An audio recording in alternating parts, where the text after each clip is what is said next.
한국전쟁 발발 72주년을 맞이해서 오늘 사는 우리는 어떤 마음과 자세로 살아가야 될지 오늘 말씀을 통해서 한번 살펴보도록 하겠습니다.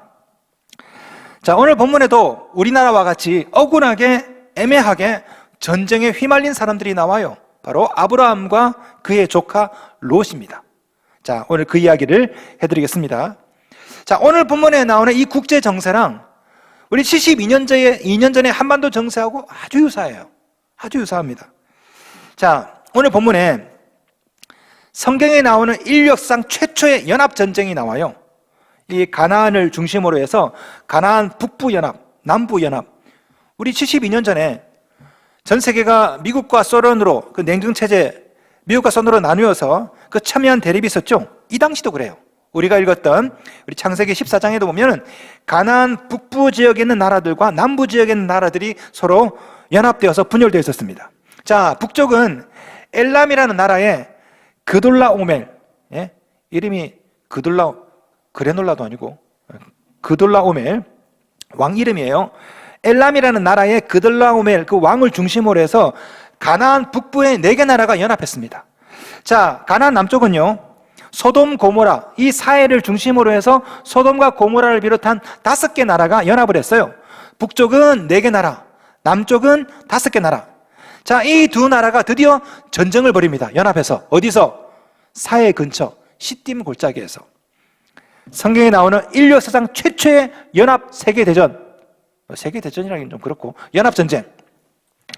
자, 그렇게 가나안 북부연합과 남부연합이 이제 전쟁을 벌였는데 누가 이겼을까요? 누가? 가나안 북부연합군이 이겼습니다. 결국 가나안 남부 5개 나라는 12년 동안 엘람 왕, 그돌라오멜 왕에게 조공을 바칩니다. 12년 동안. 자, 그렇게 하다가 13년째가 되는 날에 남부 지역, 가나안 남부 5개 연합국이요, 조공을 거부합니다. 그러니까 북부 연합군한테 이제 배반한 거죠. 자, 그러니까 13년째 되는 날에 안 되겠다. 이거 내가 본때를 보여줘야 되겠다. 그래서 이 그돌라오멜 왕이 북부 지역에 있는 4개 나라와 연합해서 드디어 남쪽으로 침공해 내려와요. 거기에 있는 수많은 나라들을 다 격파하고 드디어 시딤 골짜기, 사해 근처 거기서 두 번째 전쟁이 생겨요. 라운드 2. 두 번째 전쟁이 생깁니다. 가나안 북부 4개 나라 연합군, 가나안 남부 5개 나라 연합군, 드디어 시딤 골짜기에서 전쟁을 벌이는데 결과가 어떻게 됐을까요? 가나안 남부 연합군이 또 패합니다. 두 번째 패배. 10절 말씀 보겠습니다. 10절 말씀. 시딤 골짜기에는 역청 구덩이가 많은지라 소돔 왕과 고모라 왕이 단언할 때에 그들이 거기 빠지고 그 나머지는 산으로 도망하매. 이 역청 구덩이, 이게 뭐냐? 여러분 아스팔트 아시죠? 냄새 막 역하면서 아스팔트 있지 않습니까? 그게 역청이에요. 역청. 이 노아의 방주, 거기다가도 이제 역청을 발랐고요. 바벨탑 쌓을 때도 역청을 발랐습니다. 그게 이제 방수 재료로도 많이 쓰이고, 지금도 여러분 가나안 우리 이스라엘 가시면은 이 사해 근처에 이 역청 구덩이가 있어요. 이 아스팔트 구덩이가 있어요. 아주 냄새가 역하고요. 그 길이가 한 30m 정도 되는 게 있습니다. 아주 깊이가 한 5m가 돼요. 이런 역청 구덩이가 군데군데 지금도 있답니다. 부글부글 끓어오르면서 이런 역청 아스팔트가 막 있어요. 자, 이 소돔과 고모라는 머리를 쓴 거예요. 야, 얘네들하고 어떻게 싸우지? 싸움 되게 잘하는데. 그래서 머리를 써서 사해 지역으로 유인을 합니다. 이 역청 구덩이, 이 아스팔트에 빠뜨리려고. 그런데 결과적으로는요, 그 구덩이에 누가 빠져? 소돔과 고모라 남부 연합군이 거기에 빠져요. 결국 거기서 대패를 합니다. 이 방위선을 뚫은 가나안 북부 연합군은 그대로 소돔과 고모라로 진격을 하죠. 11절 말씀. 내 왕이 소돔과 고모라의 모든 재물과 양식을 빼앗아가고. 자, 하필이면 그 소돔에 누가 살고 있었냐? 아브라함의 조카 롯이 그 소돔에 살았어요. 자, 이 이야기는 여러분 잘 아시죠?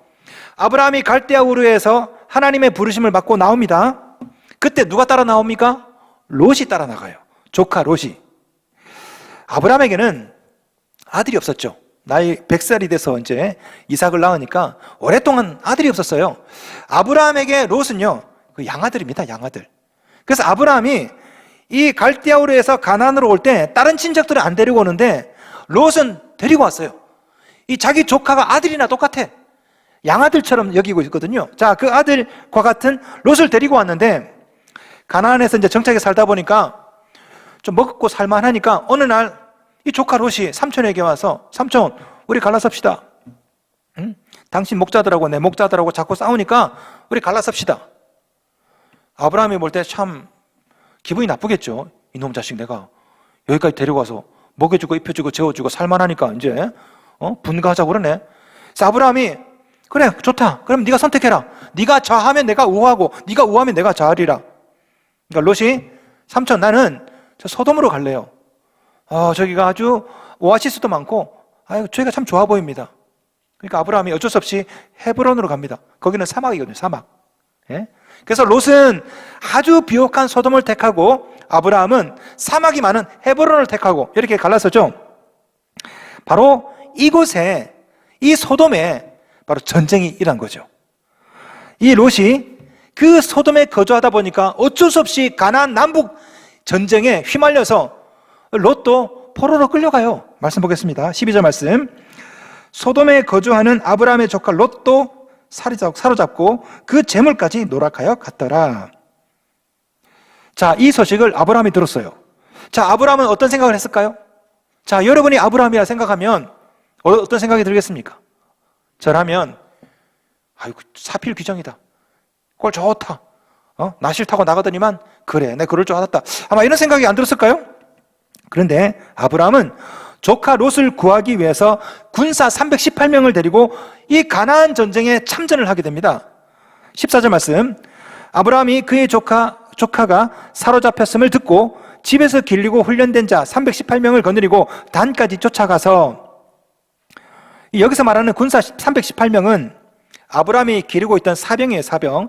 아마 군사가 318명이면 가족 포함하면 아마 1000명은 있었겠죠. 아브라함은 족장입니다. 한 1000명을 거느리고 있는 부자예요, 부자. 자, 그 중에 이 318명의 아주 용맹한 그런 사병들을 모아서 기습전을 벌입니다. 24절을 보시면요, 이 전투에 아넬, 에스골, 마므레 족속도 함께 동참했다라고 되어 있습니다. 그러니까 일종의 아브라함 연합군이에요. 아브라함과 318명의 사병과 거기에다가 아브라함하고 친했던 아넬, 에스골, 마므레 족속도 함께 연합해서 이 가나안 북부 연합군을 침공하러 갑니다. 자, 결과가 어떻게 됐을까요? 15절 말씀. 그와 그의 가신들이 나뉘어 밤에 그들을 쳐부수고 다메섹 왼편 호바까지 쫓아가. 자, 아브라함의 군사가 작아요. 318명이야. 예? 적은 북쪽에 있는 4개 나라가 연합을 했어. 군사가 얼마나 많겠어요? 전면전은 승산이 없어요. 그래서 밤에, 야밤에 기습을 합니다. 기습을 해서 이 전쟁 포로와 그런 모든 재물들을 다 가지고 돌아옵니다. 자, 16절 말씀. 모든 빼앗겼던 재물과 자기의 조카 롯과 그의 재물과 또 부녀와 친척을 다 찾아왔더라. 자, 이게 오늘 우리가 읽었던 창세기 14장의 전쟁 내용입니다. 자, 이 상황이 우리나라 상황하고 상당히 유사해요. 상당히 유사하다고. 자, 어떻게 유사할까요? 가나안 북부 연합군하고 남부 연합군 사이에 엉뚱하게 롯이 끼어서 피해를 봤죠. 여러분, 롯은요 갈대아우르 사람입니다. 가나안 북부 남부 아무런 상관이 없는 사람이에요. 그냥 거기 살다 보니까 애매하게 그 전쟁에 휘말리게 된 거라고. 자, 한국전쟁 당시에 대한민국도 미국과 소련, 공산주의와 자본주의, 사회주의와 민주주의 그 가운데서 애매하게 싸움에 휘말렸다고요. 우리 한국도. 자, 자신을 재산을 노략질 당하고 이 볼모로 사로잡힌 롯을 누가 구하러 옵니까? 아브라함. 318명 아브라함 동맹들 오죠. 생각해보면 우리나라도 그래요. 우리나라가 애매하게 미국과 소련, 서방 세계랑 소련과 그 사이에 있을 때 누가 우리를 도와주러 옵니까? 미군이, 유엔 연합군이 참전하잖아요. 우리를 구하기 위해서. 한국전쟁은 인류 역사상 가장 많은 국가가 단 하나의 국가를 위해 지원했던 전쟁입니다. 인류 역사상 한 나라를 위해서 전 세계가 이렇게 참전한 나라가 전쟁이 또 있습니까? 한국전쟁에는요 22개국이 참전했습니다. 어떤 기록은 16개국으로 되어 있고요, 22개국이 참전했고 38개국이 물자를 지원했습니다. 어떤 자료는 60개국, 어떤 자료는 67개국, 좀 다릅니다. 어쨌든 60개 이상의 나라가 우리나라를 돕기 위해서 참전했어요. 이 통계마다 좀 달라가지고 정확하게 추산하기 어렵지만요, 총 34만 1000명의 유엔군이 참전해서 4만 명이 전사했습니다. 10만 명이 부상을 입었어요. 10,000명이 행방불명. 오늘날 우리가 누리고 있는 이 자유, 이 모든 부는 우리의 노력이나 실력이 아니라 어쩌면 누군가의 희생 덕분 아닐까요? 그런 의미에서 한국전쟁 발발 72주년을 맞이하는 우리가 해야 할 일이 바로 여기 있다고 생각합니다. 누군가의 은혜를 망각하지 않고 사는 거예요. 우리를 도와줄 누군가가 있거든. 여러분, 6.25 전쟁 별명이 뭔지 아십니까? 6.25 전쟁. 여러분, 위키피디아 쳐보면 나와요. 한국 전쟁 딱 치면 영어로 뭐라 돼 있냐? Forgotten War 이렇게 돼 있습니다. 잊혀진 전쟁. 왜 그럴까요?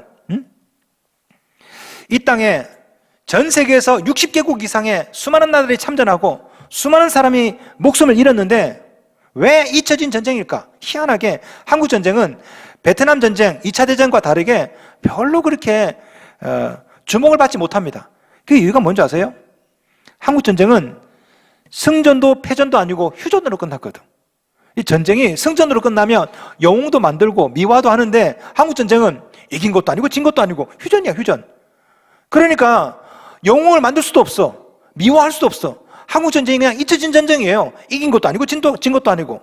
그래서 그 당시에 미군들이 휴전되고 난 다음에 이제 미국으로 돌아왔을 때 보통 미국은요, 전쟁 끝나면 카퍼레이드 합니다. 뉴욕이나 워싱턴에서 카퍼레이드 막 해요. 근데 한국 전쟁은 카퍼레이드가 없었어요. 휴전이기 때문에. 그래서 미군들이 미국으로 돌아와서 제대하고 그냥 직장으로 복귀했답니다. 아무도 반겨주는 사람이 없는 거죠. 그래서 별명이 Forgotten War, 잊혀진 전쟁이 되어버렸습니다. 문제는 우리 한국에서도 점점 잊혀진 전쟁이 되어가고 있다는 것이죠. 초등학생들에게 한국 전쟁 사진 보여주면요, 이게 무슨 사진이냐고 물어봐요. 모릅니다, 애들. 6.25가 뭐냐 물어보세요, 한번 초등학생들한테. 6.25가 뭐니? 그러면 6.25 아니에요? 6.25는 아니고 6.25, 7.25, 8.25? 6.25가 뭐냐 그래요? 꽃기요? 예, 애들 몰라요, 진짜. 요즘 애들이. 얼마 전에, 몇 년 전에 갤럽에서 조사를 했습니다. 갤럽에서 10대, 20대 학생들한테 물어봤어요. 6.25 전쟁이 언제 일어났냐고. 몰라요. 절반이. 6.25 전쟁 언제 일어났어요? 6월 25일에. 1950년도에 일어났죠? 근데 우리 젊은이들 절반이 모른대요. 몇 년도에 일어났는지 몰라. 이 땅의 어린이들이 마음껏 놀 수 있도록 수많은 젊은이들이 이 땅에서 죽었습니다. 4만 명이 죽었어요. 10만 명이 부상당했습니다. 10,000명은 행방불명이야. 유해도 찾지 못해. 근데 우리는 너무 빨리 잊고 있는 것은 아닐까요? 6.25 전쟁 기념일만 되면 태극기 들고 광장에 모여서 빨갱이 물러가라, 이거 할 게 아니라 뭘 해야 되냐? 이 땅의 자유와 민주주의 수호를 위해서 피 흘린 고귀한 희생을 기억하면서 감사하셔야 돼요. 그들의 희생을 기억하셔야 된다고. 이게 진짜 의미입니다. 오늘날 우리가 누리고 있는 이 자유는 공짜로 이루어진 것이 아닙니다. 누군가의 피 흘린 희생의 결과물로 우리가 누리고 있는 것이죠. 그럼에도 불구하고 우리는 그 은혜를 너무도 쉽게 망각하고 있습니다. 이 전쟁이 도대체 누구 때문이냐? 이것보다 더 중요한 것은요, 어쨌든 이 전쟁 때문에 수많은 젊은이들이 죽었다는 것이죠. 그 덕분에 우리가 이렇게 자유와 민주주의를 누리고 있는 거 아닙니까? 자, 오늘 본문에 나오는 롯을 볼까요? 오늘 본문에 나오는 이 롯도요, 참 배은망덕한 사람입니다. 아브라함이 천신만고 끝에 이제 롯을 구했죠, 그죠? 그러면 롯이 뭐라 말해야 돼요? 삼촌 고마워 해야 되잖아요. 성경 어디에도 롯이 아브라함에게 고맙다라고 말한 적이 없어요. 사례를 표한 적도 없습니다. 나중에 이 롯이 소돔과 고모라에 계속 살아요. 나 같으면 이사 갈 텐데, 이 롯은 정신 못 차리고 소돔 고모라에 계속 삽니다. 그러다가 이 소돔 고모라가 아주 죄를 많이 지으니까 하나님께서 안 되겠다, 이 소돔 고모라 내가 없애야 되겠다. 창세기 18장 보면요, 아브라함이 하나님께 기도합니다. 소돔 고모라 살려달라고, 롯을 살려달라고. 이 아브라함의 중보기도 덕분에 하나님께서 롯의 가정을 살려주시죠. 그런데 성경을 보시면요, 그때도 롯이 삼촌 아브라함에게 고맙다고 말한 적이 없습니다. 살해한 적도 없어요. 롯은 고마워할 줄 모르는 사람이야. 아주 배은망덕한 사람이라고. 심지어 소돔왕도 마찬가지야. 끼리끼리 놀죠. 끼리끼리. 롯도 참 이렇게 배은망덕하지만 롯이 살고 있는 소돔왕도 똑같아. 말씀 보겠습니다. 21절 14장 21절 말씀. 소돔왕이 아브라함에게 이르되 사람은 내게 보내고 물품은 내가 가지라. 야, 참 여러분 이게 말이에요? 어떻게 이렇게 할 수가 있지? 아브라함이 목숨 걸고 가가지고 318명 데리고 와서 가나안 남북 전쟁 거기에 뛰어 들어가서 소돔 사람을 구했잖아요. 롯도 구하고 소돔 사람도 구하고 재산도 뺏어오고. 그러면 소돔 왕이 뭐라 말해야 돼요? 고맙다고 말해야 되겠죠? 고맙다고. 그런데 뭐라 말하냐면은 사람은 내게 보내고 물품은 네가 가져라. 여러분 원래 전리품은 빼앗은 사람 거야. 이 말 안 해도 원래 아브라함이 다 가져도 돼. 그런데 마치 섬심 쓰듯이 사람은 내게 보내고 물품은 네가 가져라. 말을 어떻게 이렇게 하지? 얼마나 참 배은망덕합니까? 이 소돔 왕이. 아브라함은요 이 말 듣고 이런지하에 거절합니다. 전쟁 비용, 자기를 도와준 동맹군이 있죠. 동맹군 사람들 분깃을 제외하고 나머지는 다 돌려줘요. 네가 가져가라. 이거 가져갔다는 너 덕분에 내가 부자 됐다 이런 소리 듣겠구나. 가져가. 다 거절합니다. 참 보면 롯도 배은망덕하고 소돔왕도 배은망덕하고 끼리끼리 놀아. 끼리끼리. 여러분 어쩌면 우리가 이렇게 살고 있는 것은 아닐까요? 소돔왕처럼, 롯처럼. 수많은 젊은이들이 이 땅에서 피를 흘렸습니다. 죽었어요. 세월이 흐르다 보니까 우리는 점점 그 은혜를 잊어먹어요. 잊어먹는다고. 여러분 아직도요 전 세계에 한국전쟁에 참전한 참전 용사들이 60명 넘게 살아있습니다. 아직도. 그들 몸에 상처가 있어요. 총알 자국이 있고 팔이 없고 다리가 없고 아직도 그들 몸에 흉터가 있고 상처가 있는데 우리는 잊어먹었어요. 잊어먹었다고. 자식을 잃고 부모를 잃고 그 유가족들이 아직도 전 세계에 있는데 우리는 너무도 쉽게 잊어버렸죠. 누군가 우리를 도와주었다는 사실을 잊어먹고 우리는 배은망덕하게 이웃 나라에 인색하단 말이에요. 인색해.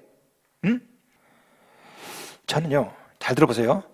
한국 전쟁이 잊혀진 전쟁이 되어가는 것은요 잘 들어보십시오. 방공교육의 부재가 아니라 감사의 부재 때문이 아닐까. 난 그런 생각이 들어요.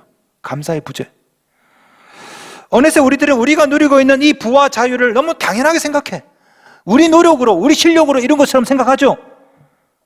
우리나라가 이렇게 잘 살게 되었는데 여러분 OECD 저개발 국가 원조 순위 우리나라가 몇인 줄 아십니까? 저개발 국가 원조 순위가 15위예요. 15위. 많이 올라서 이 정도야. 그전에는 22, 32, 50 몇이었어요. 많이 올라서 15위야. 해외 기부 순위가 우리나라가 몇인 줄 아십니까? 옛날에는 형편없었는데 지금 많이 올랐어요. 17위입니다. 17위. 우리나라 경제 규모에 맞게 그렇게 돕지를 않아. 조금 더 빚진 마음으로 살면 안 될까요? 아니, 도와줬잖아. 72년 전에 전 세계가. 그러면 우리도 이제 도와줘야 되는 거 아닙니까? 왜 그렇게 우리는 인색하게 살고 있을까요? 여러분, 어쩌면 여러분에게도 아브라함과 318명이 있었어요. 잘 생각해 보세요.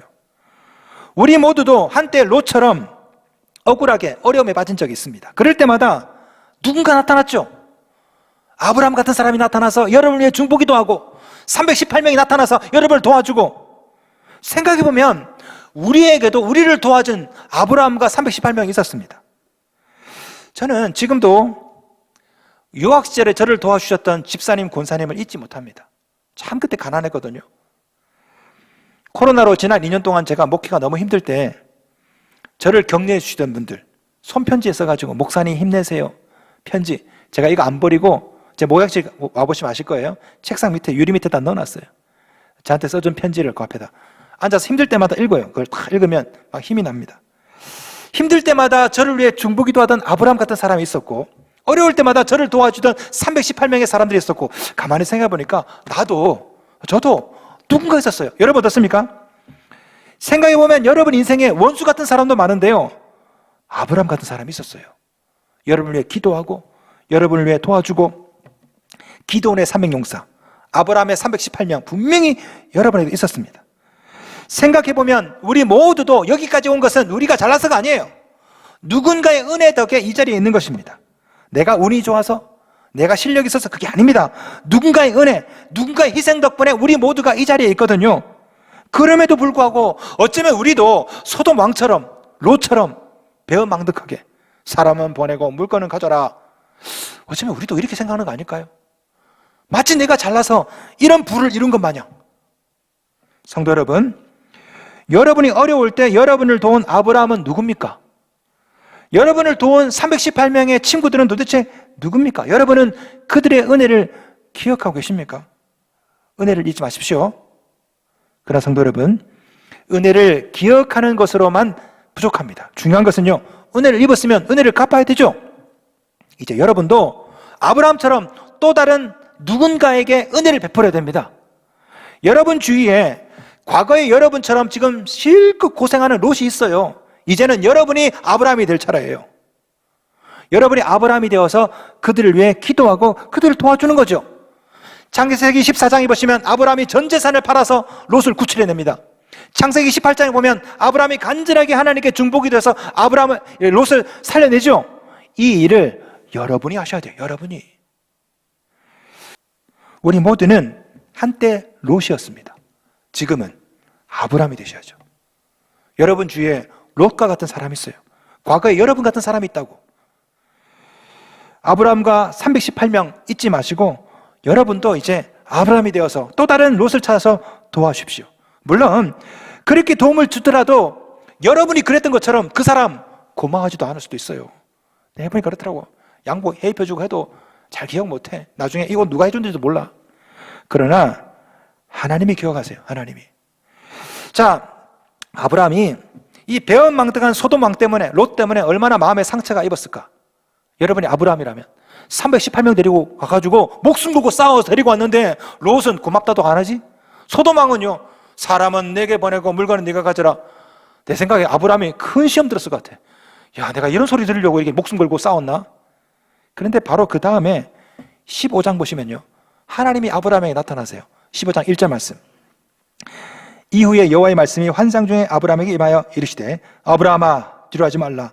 나는 내 방패요 너의 지극히 큰 상급이니라. 하나님의 상급이시래요. 소돔 왕이 알아주지 않아도, 조카 롯이 알아주지 않아도 내가 네 상급이다. 내가 너를 알아주면 되는 거 아니냐. 그리고 하나님께서 약속을 하십니다. 무슨 약속을? 5절 말씀, 15장 5절. 그를 이끌고 밖으로 나가 이르시되 하늘 우러러 무뼈를 셀 수 있나 보라. 또 그에게 이르시되 내 자손이 이와 같으리라. 아브라함은 롯이 아들과 같았거든요. 근데 그 아들이 아브라함의 마음을 몰라줘. 고맙다고 말도 안 해. 얼마나 서운했을까요? 근데 하나님이 나타나서 아브라함아, 내가 너에게 아들 주마. 롯이 아니라 내가 진짜 아들 내게 주마. 아들 약속하세요. 하늘의 별처럼 바다의 모래처럼 네 자손이 많을 거라고. 성도 여러분, 여러분이 아브라함처럼 누군가에게 은혜를 베풀었어. 기도도 해주고. 그 사람이 소돔 왕처럼 롯처럼 은혜를 모를 수도 있어요. 배은망덕하게. 괜찮아요. 하나님이 알아주신다고. 내가 네 상급이다. 내가 네게 복을 주마. 성도 여러분, 누군가는 운이라고 하고 누군가는 은혜라고 합니다. 그리스도인에게 운은 없습니다. 우리에게는 은혜만 있을 뿐이에요. 은혜만. 여러분이 이 자리에 있기까지 얼마나 많은 은혜를 입었습니까? 운이 아니라니까요. 실력이 아니라니까요. 누군가의 은혜를 입어서 이 자리에 우리가 있는 것입니다. 그렇다면 우리가 해야 될 일이 뭘까요? 그 은혜를 기억하는 것입니다. 또 다른 사람에게 은혜를 갚는 거죠. 성도 여러분, 이제는 여러분 차례입니다. 이번 한 주 또 다른 롯을 찾아서 그들에게 은혜를 갚으십시오. 여러분 주위에 있는 롯은 도대체 누굽니까? 이제 여러분이 아브라함이 되실 차례입니다.